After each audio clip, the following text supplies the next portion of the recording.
Hello and welcome to the second instalment of Subway NIBFA Today. I'm Barry Green. Today we'll be delving into some terrific National League and NIBFA Cup highlights from the month of October. Plus, we went to watch Newcastle United's high-flying under-16 team in training and caught up with Rhys Doyle, September's NIBFA Player of the Month. We spoke to players and parents. We'll have that for you later in today's show. And we will also be announcing the Player of the Month for October, so stay tuned for that. Now, today we'll be joined by Mark Smith, Head of Youth Development at Cliftonville. We'll be getting Mark's thoughts on our 4 featured matches. First up, we go to the dub for an under-14 National League fixture. It featured Cliftonville and Linfield in a Belfast derby. Both sides went into the game with 100% records. Lord James is on commentary. Cliftonville under-14s boss Chris Watson knew this match with derby rivals Linfield would warrant a serious pre-match briefing, ensuring here his team would be well drilled for the occasion. Each side had won all 4 of their matches going into this duel, meaning a winner would move 3 points clear at the top of the table. We joined them at the Dub's 3G pitch on Friday night, just as autumnal weather started to draw in around Belfast, meaning a cold encounter for both teams. Cliftonville in red and Linfield in blue, attacking the left of the screen. Sam Glenfield clear on goal and unlucky with this strike.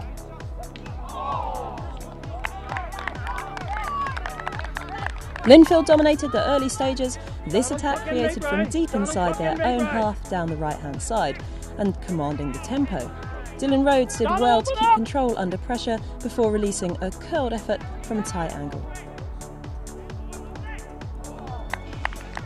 And just the right passes to set his teammates into space, if not himself. The Reds, however, were far from quiet. This Linfield throw was knocked back to Chris Cope, whose clever look produced an excellent ball to Morgan up top. Morgan usurped Luke Reddington as his teammate surged forward to give him options, while Brodie McKee's shot was blocked tightly. That option became McVicker, whose powerful strike put the Reds ahead just before the half-hour mark. Get in there! And just as Linfield were working out a way to get back into this game, McKee sprinted away down the left flank. But he was forced into shooting from a difficult angle by Rory McConville. Trailing yet determined, the Blues were constantly stepping up, and their ability on the ball left Cliftonville watching over their shoulders. Williamson taking care of this shot from distance. McConville's quick reactions and precision were called on to keep things tight at the back when Linfield made changes to go for a 3-man defence. Elsewhere, they played a high line and mounted pressure, chasing an equaliser, but it was Cliftonville who were on the ascendancy. McConville getting back after Kenzie McMullen and Morgan conspired inside the area.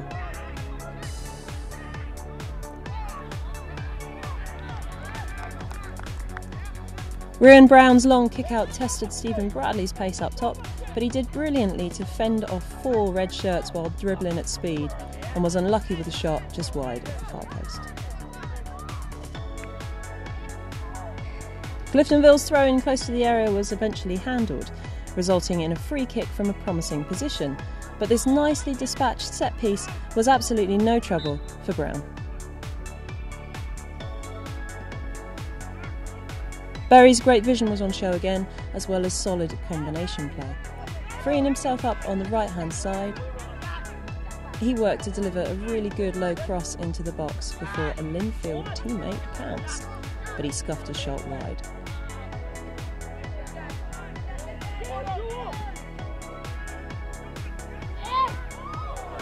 Back down the other end, it was another tantalising duel between McConville and McKee. The Cliftonville forward's brilliant ball sailed into Joel McKnight's path for a really nice low finish, beating Brown. A very even match, perhaps shaded on technique by Linfield, yet Cliftonville fully deserving of the win following an outstanding team effort and work rate, moving them 3 points clear at the top. It finished full-time Linfield 0, Cliftonville 2.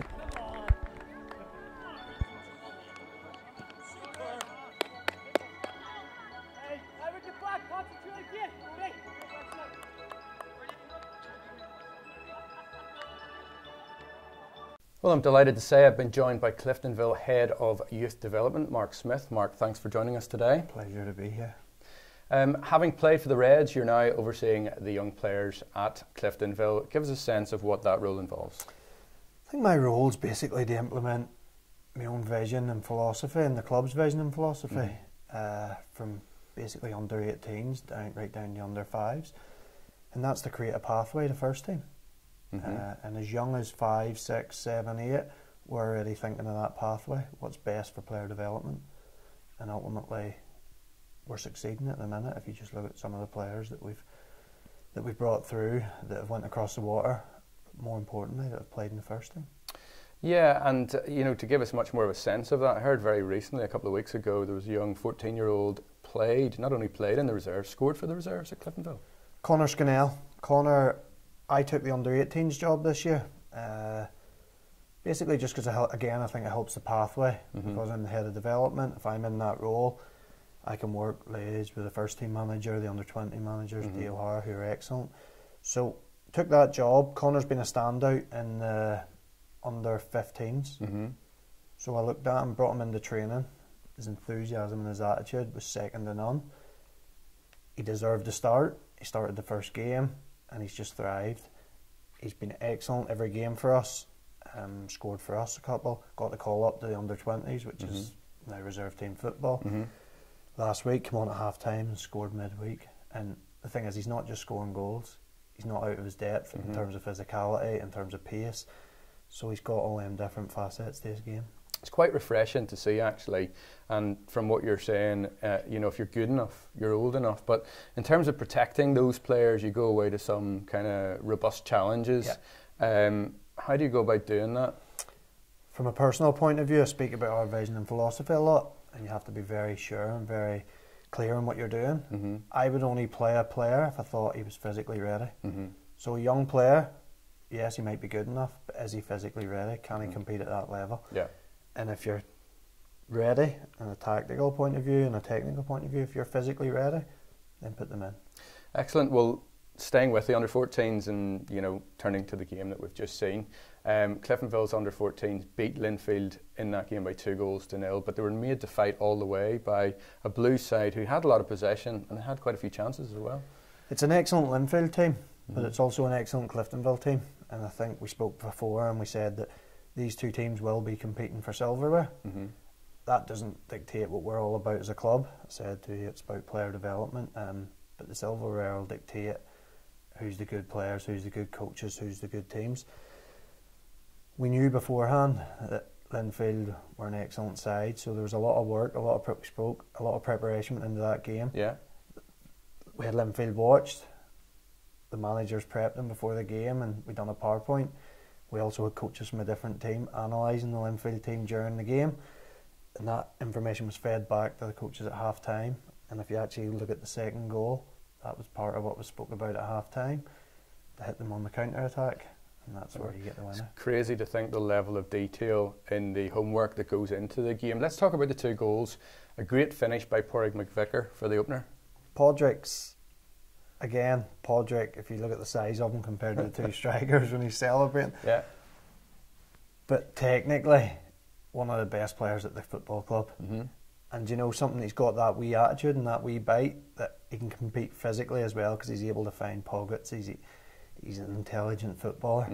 His finish is brilliant. It's great work by the striker to find him. Yeah. And he takes the goal brilliantly. But Pádraig's thriving at a football club. Excellent. And then the goal that ultimately sealed victory was a superb team effort. Quality through ball by McKee, and then Joe McKnight did the rest. Excellent. But the goal's what we spoke about. The goal came from a bigger picture. Yeah. The goal came from let Linfield come at you, sit and hit them on the counter attack. We win the ball back from midfield. We always speak about it. How quickly can you hit the striker? Because ultimately that's where goals scored. We hit the striker. I think it was Brody. Does great work. Yeah. picks out an excellent pass to the midfield runner in Joel, and the finish is second to none. Yeah, great. He opens his body. Thanks, Mark, for the moment. The Reds took their chances when they came in that game, and doing so, Cliftonville went clear at the top of the league table. Now, for our second game, we go to Antrim. This time it was an under-16 National League fixture. Windmill Stars went toe-to-toe with Oxford United Youth. Johnny Martin watched the game. Let's see which way this one went.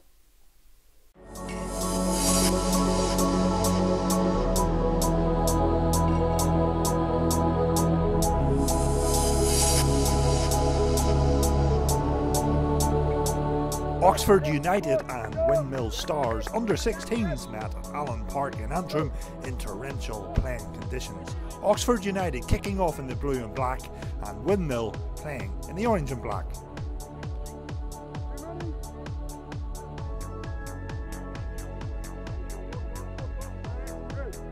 With the rain falling heavily, it was Oxford United that created the first real opportunity.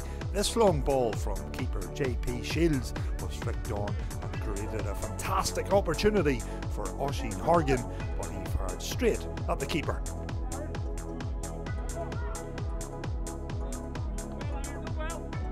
Windmill were playing their football from the back and opened the scoring in the 9th minute when they won the ball back in the final third.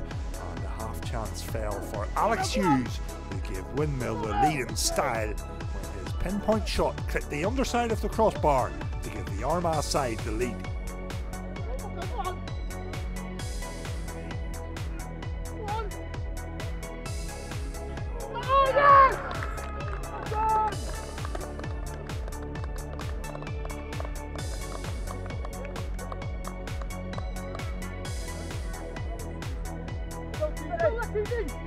Quick footwork from Conor Kavanagh created the next chance for Windmill, but Will Kelly's effort was a tame effort straight at JP Shields in the Oxford goal. In a tight competitive game, the next chance fell for Windmill when they won possession in their own half, and a strong and powerful run from Conal O'Callaghan forced the Oxford defence into some defending on the edge of the box.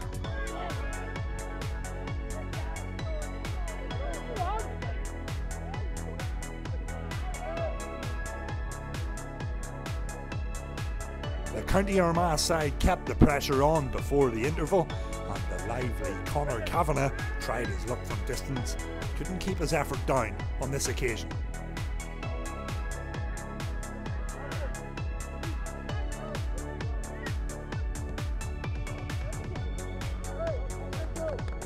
Oxford United finished the first half strongly, and a nice piece of passing play in midfield and a firm challenge on the edge of the box allowed a shooting opportunity for Shay Ferguson, but he can only fire straight at Michael Brown.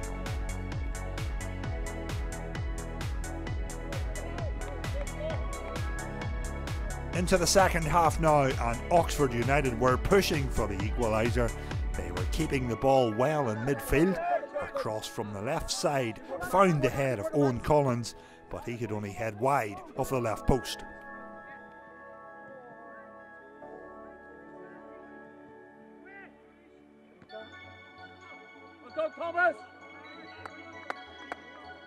More Oxford United pressure continued in the heavy rainy conditions, and Jean Marco Mori was next to shoot from distance, but he couldn't keep his effort down. In the final minutes of the game, it was Oxford that were really pushing for the goal and pressed the Windmill defence high up the pitch. However, Oisin Hagan's effort went over the crossbar as well.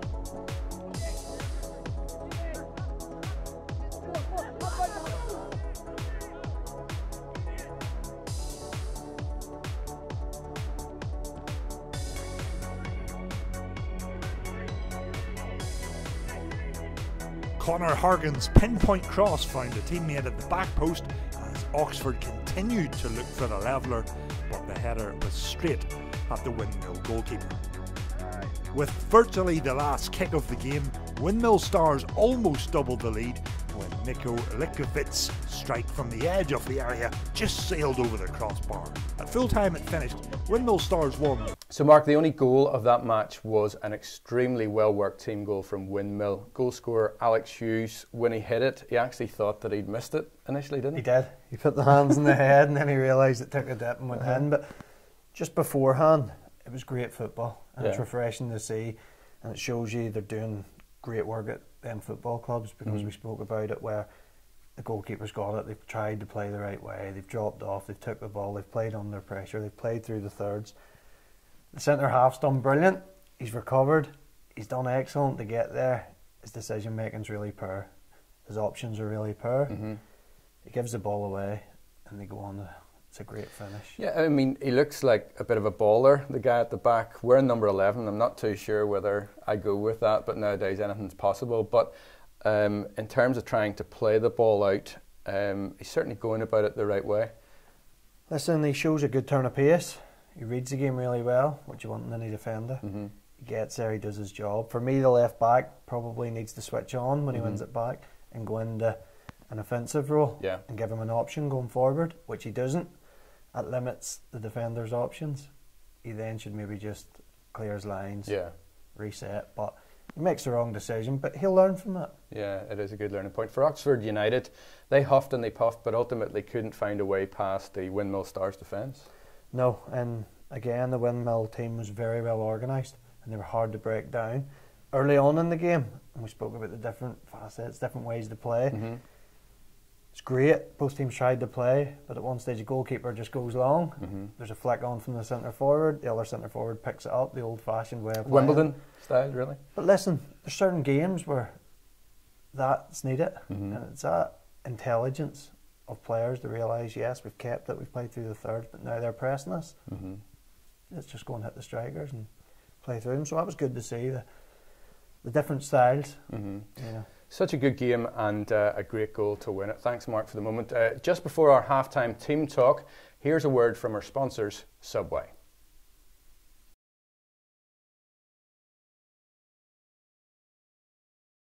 Well, now it's time for our half-time team talk with today's guest, Mark. Born in Scotland, you played youth team football for Blackpool. You then went here, there and everywhere in Scotland. Tell us about your career in pro football. My career obviously started back home, where I played for your Larne Youths, played for Newhill, all great clubs, great learning curves. I signed for Blackpool when I was 14. I was travelling over at weekends. When it came to 16 to move over, I had the choice between Blackpool and Fulham. I chose Blackpool through loyalty. Nigel Worthington was there at the time. Oh, right. He was obviously the Irish connection. So signed for Blackpool, went over, massive learning curve. From a footballing capacity, was doing really well early on. But something young players need to learn is, the support network when you're over there. We were put into an environment where there was no support, and that was very hard for any young person to adapt to. And it probably wasn't until I went to Ayr United where I realised how important that was, because at Blackpool I lived myself. I lived in a B&B. I had no support network whatsoever. I missed home. You maybe live your life the wrong way in terms of nutrition, in terms of just different things. So I had a year left and I decided to leave, and I went to Ayr United. I got put in with a family. The family, Moira and Jim, they basically treated me like a son. And for me, I just thrived on that. So that probably identifies with me of what young players need more than the football, is the support network and the environment around you. Yeah, we see that quite a bit with players, particularly from Northern Ireland in recent seasons here. Jordan Stewart being one of those who went to Swindon, I think, within the last couple of years, came back pretty quickly, but it's not a new thing, and actually it's maybe something that the clubs need to do a bit better for the player. I think the top clubs are well into this. They're doing it, they're bringing families over. The smaller clubs don't have the finances to do it. Therein lies a decision for parents, for clubs to make the right decision for that youth player, because going away isn't always the right decision, as much as it's a great one and it looks very appealing. So for me, that my own experience, that family, probably looking back, I didn't realise it at the time, but that support network, that having a family, having people to answer to, having responsibilities, my football just thrived. Broke into the first team in a very successful Ayr team, and played over 100 games for them in 2 years, through 3 years, and got my move to Partick Thistle. Brilliant. Tell us a bit about your experiences in Scotland insofar as playing against some of the big teams like Rangers.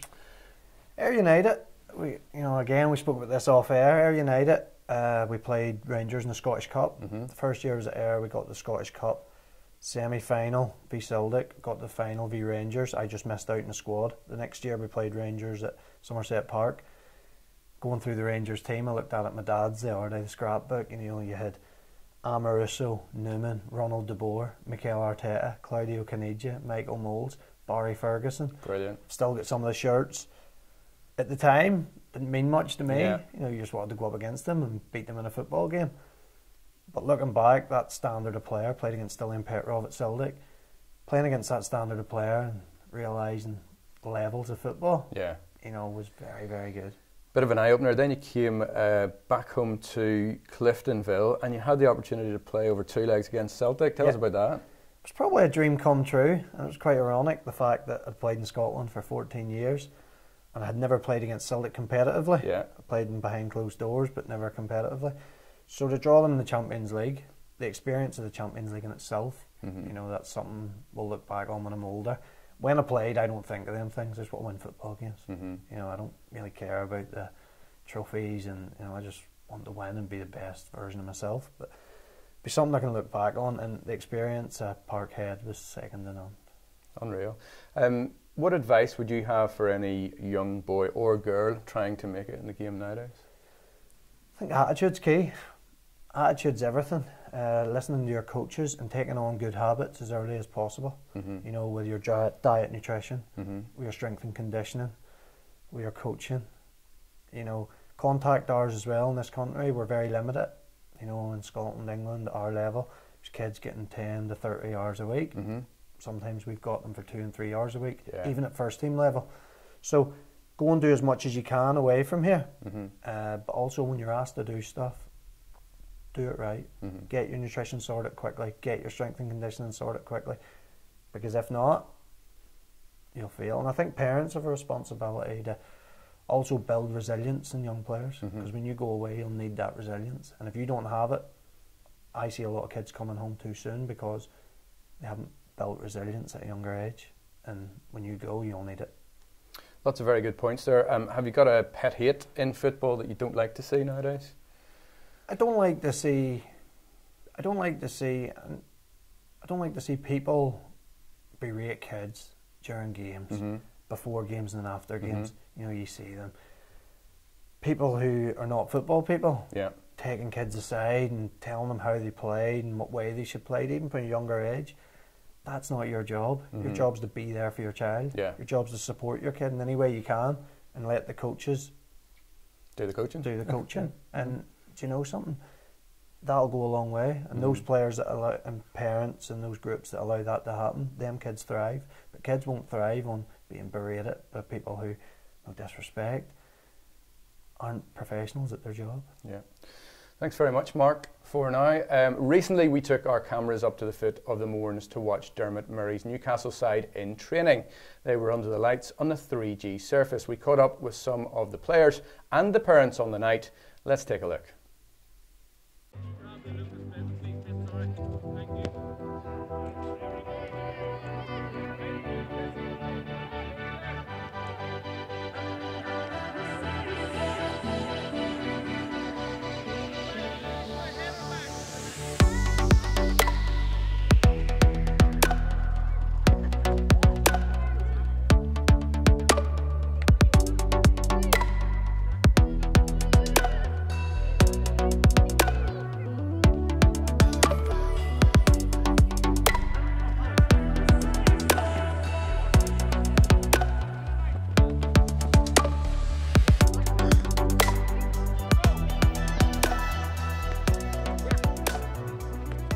Tell me about the National League so far and in terms of the trips, because they're quite a distance away, aren't they? Yeah, it's quite a distance for us. Some other teams it's just in the back door. We have to travel from Newcastle probably 45 minutes every week to get to a game, and it's hard. But the boys have to commit, and we've committed well and showed that. We've got 7 and 7 so far. How reliant are you on the other parents, your coaches, in bringing you to the games? So reliant. Our parents are brilliant. At this club we get from training to matches so brilliantly.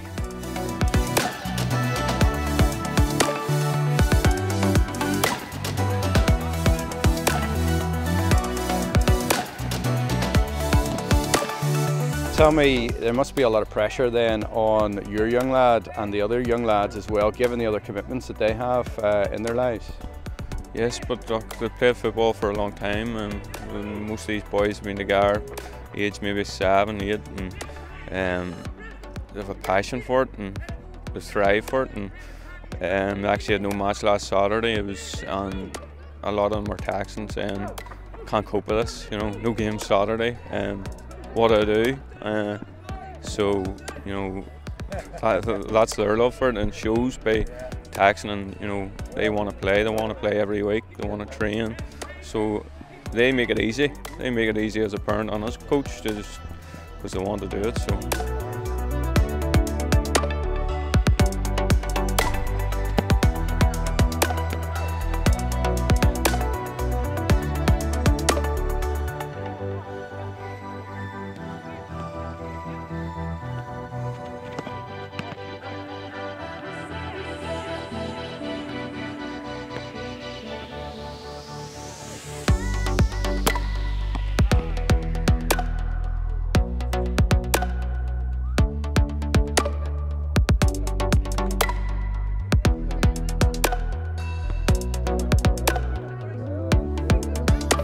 Rhys, congratulations first of all. I can't be here tonight without asking you about the goal you scored last season. Talk us through it. Well, I didn't really know it was coming over the top, just quick reactions over the top, and saw the keeper off his line, so I went for a shot. Went in. Have you scored many better than that? Probably not, no. Probably not.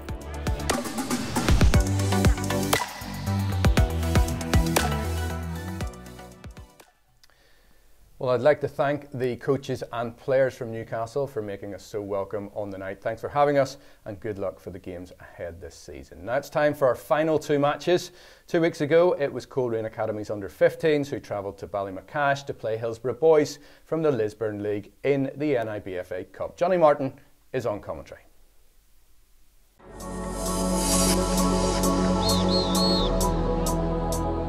Hillsborough boys and Coleraine Academy met in Lisburn for an under-15 NIBFA Cup fixture, a tale of two informed sides, Hillsborough in the red and black and Coleraine in the blue and white stripes. In dry and pleasant playing conditions, Hillsborough started strongly, and this strong run from Timothy Orr down the right wing forced an early corner.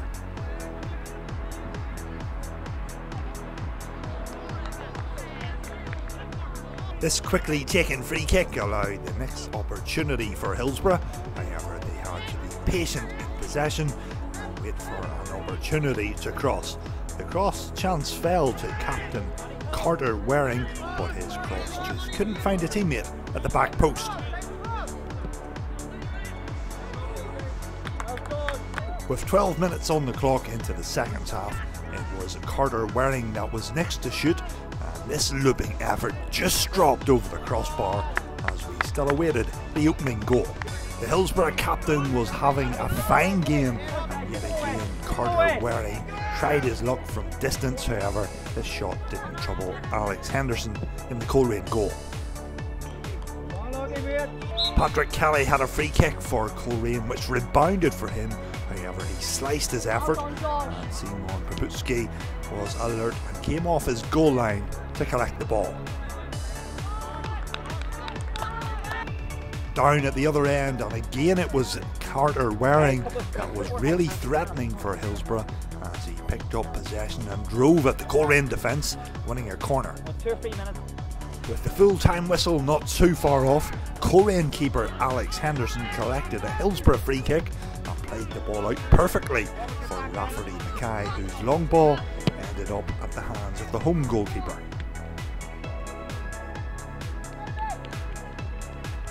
As both teams search for the winner, this Coleraine cross from the right wing allowed a shooting opportunity for Aaron Downs, who almost guided the ball into the top right corner with this overhead effort. Coleraine were finishing the game strongly, and Callum Knox attacked down the right wing. However, his deflected cross couldn't find a teammate.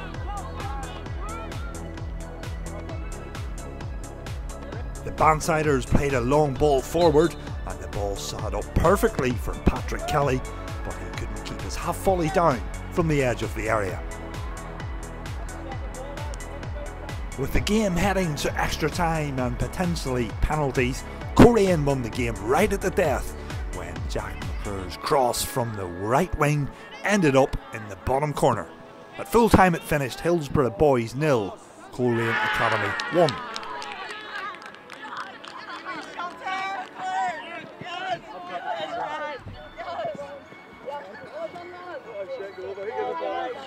So Mark, a war of attrition in that game. It was either going to take a wonder strike or a fluky effort to get past Simon Prabuski in the Hillsborough goal, and ultimately that's how it turned out. That's it. Goalkeeper was excellent, but more importantly, I felt Hillsborough were the better side. Hillsborough came from the Lisburn League.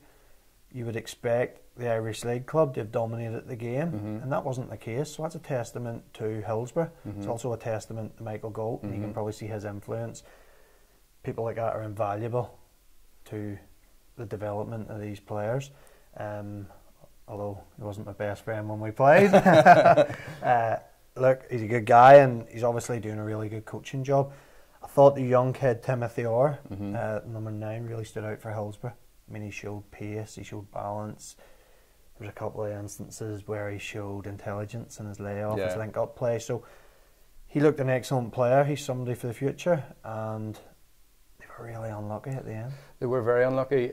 Difficult to take for Hillsborough, given that Coleraine scored so late on in the game. But full credit then to Hillsborough, their coaches and their players who battled for so long. 100%, and we speak about it all the time in this game. Decision making's key, especially if you're a centre half or you're a goalkeeper. And I think the goal comes from, one, you need to stop crosses. Yeah. And the cross comes in, the centre half and the goalkeeper get caught. Is it yours? Is it mine? Instead of just going and dealing with it. And that wee lapse of concentration gives Coleraine the opportunity. And fair play, they take their chance, they win the game. Exactly. Thanks, Mark. Our final game took place last weekend and featured Linfield and Ballymoney's under-14s in the NIBFA Cup. It was played at Midgley Park in Belfast. Let's take a look. Linfield took on Ballymoney in the under-14 NIBFA Cup second round at a cold but bright Midgley Park in Belfast. Linfield playing in red and white, whilst Ballymoney United turned out in the all-blue colours. Linfield went into the game off some fine form in the league campaign. The visitors started as slight outsiders, knowing that they would have to be at their best. With just 10 minutes played, United were caught in possession. Kyle Sloan fouling Jude Healy, conceding the free kick on the edge of the box.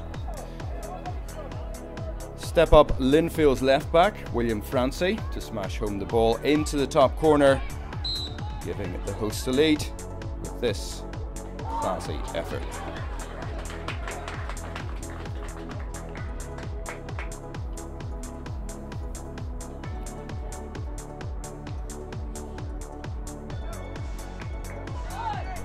Ballymoney were certainly not intent on going further behind. Rory McAleese had possession. He then conceded it, only for Sloan to step in. He fed the ball to Logan Holmes, who expertly teed up McAleese to find the net. That made it 1 apiece with 15 minutes gone.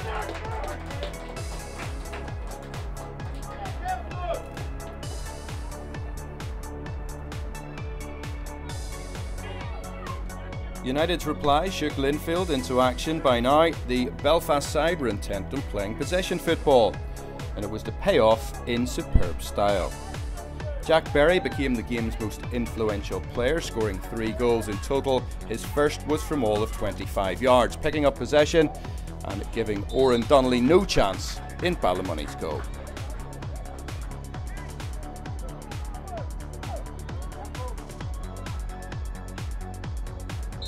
Linfield were growing ever more confident, particularly Berry. Watch this Rabona cross that almost picked out Rory McConville to make it 3-1. United's midfield and front three continued to ask questions. McAleese found Scott Muniz. Muniz couldn't find one of his colleagues with this cross. Jack Berry then unravelled the Ballymoney defence after some midfield pinball.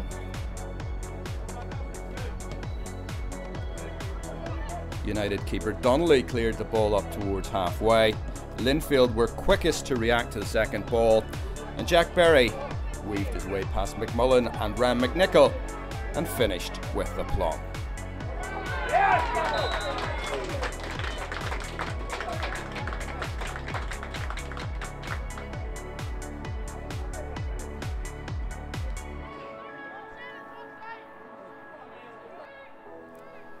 Berry very nearly scored his third and Linfield's fourth, catching United skipper Holmes in possession. Berry scampering towards goal, only for a fine last-minute tackle by McMullen. Linfield won a penalty with 5 minutes to play. Francie found Berry in space, momentarily losing possession to McNichol. He got his body back into a great position, and he was then brought down, and the ref pointed to the spot. Luke Reddington stepped up to take it. It's not one that the Linfield player will want to see again.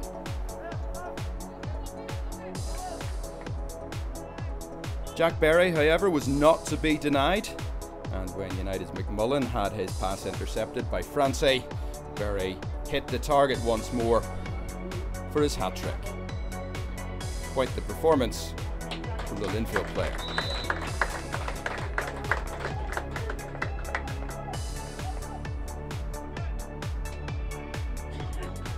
And there was still time for Linfield to get a fifth goal. Francie's crossfield ball was lashed home by Ethan Davidson. Full time for Midgley. Linfield 5, Ballymoney 1.